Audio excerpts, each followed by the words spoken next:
Dun, dun, dun, dun. Hey everyone, and welcome back to Dalton Draws.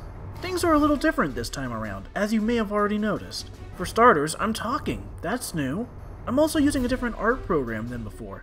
Previously, I used GIMP for these videos, and while it worked fine, I felt like it was starting to limit my work. So I upgraded to Clip Studio Paint. Because of that, the video format has also changed up a bit, but that's going to make editing these videos a lot easier. So this is actually going to be a bit of a bigger project than I normally do on this series.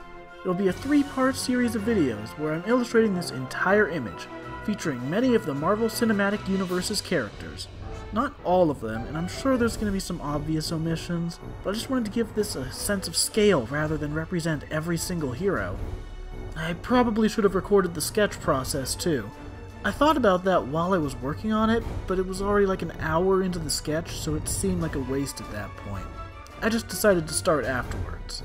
So let's take a look at the sketch for a moment, or should I say, sketches. There's 2 versions of this picture, one with the masks and one without. For the final version, I'll probably mix and match the different versions for what looks best and what makes the most sense. For instance, Spider-Man and Iron Man will probably have their masks on, but I think Cap will go without his. So let's talk about Iron Man. I really need to go back and watch it again. I'm thinking of watching a number of MCU movies again before Infinity War comes out. I don't remember a whole lot about the movie, but there are 2 things that really stood out to me, and I'm sure you can guess both of them. First is Tony announcing his secret identity at the end of the movie. It was such a surprise at the time. I'd grown up watching superhero shows and movies where the secret identity was a huge, important element, and this movie comes out and he just announces it. That was a shock. The other element is something I didn't even get to see right away, the post-credits scene with Nick Fury. My parents always stopped movies at the credits, so we turned it off. And I think I found out about that scene when I went online that night. I don't think we saw Iron Man until like 2010 or 2011 either, so we were really late to the party on that one. Yeah, it might have been 2010. I don't think there were any trailers for the Avengers yet. As for this picture, I made Iron Man such a large figure at the bottom, as he's been the foundation the MCU was built on. Above him are the 2 other characters that have had 3 of their own movies, Captain America and Thor. I was honestly really surprised I liked Captain America. A lot of the Phase 1 films I didn't go into with high expectations. Not because I was cynical or worried about the quality, but because I just wasn't familiar with Marvel. I knew Spider-Man, but that was it. Growing up, all the cartoons I watched were DC, Justice League, Unlimited, Batman, Teen Titans, and so on. I didn't even watch the Spider-Man cartoons, so my familiarity with Marvel characters was pretty limited. A movie about a super soldier just didn't sound appealing to me, but I ended up liking it a lot. At the time, I associated Chris Evans with his role in Scott Pilgrim vs. the World, but in the years since that movie, I can't really see him as anything other than Captain America.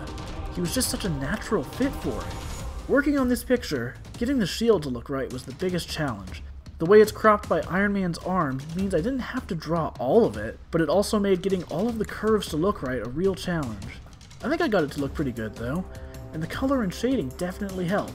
I also just really enjoyed working on the colors for Cap. I always enjoy using blue in my work, and his costume definitely has a lot of that. Unlike Iron Man or Thor, I didn't put much of a shine on his costume, since it's got a lot of padding and more of a worn look to it. Not giving that a highlight helps to add to the look. For Thor, I went with sort of a mix of his look from the earlier movies and his costume from Ragnarok. Well, more so in the beginning of the movie, before he got a haircut and all that. I mentioned not being super interested in watching Captain America, but with Thor I was straight up hesitant to watch it. Before the movie started, I didn't even know it was going to be a Marvel movie, and just based on the name I was expecting something like 300 or Gladiator or something like that. I'm glad I was wrong though, because I really enjoyed the movie. The real surprise, however, was Thor Ragnarok. It was nothing like what I expected from the Thor movies, and it's become one of my favorite movies in the entire MCU. The humor, the characters, the visuals, all of it just works spectacularly. It's incredible. And rounding out the roster for this video is the Hulk. He was the fastest one to draw in color, which is fitting because I don't really have much to say about him. I didn't watch The Incredible Hulk, and to this day, it's the only MCU movie I haven't seen.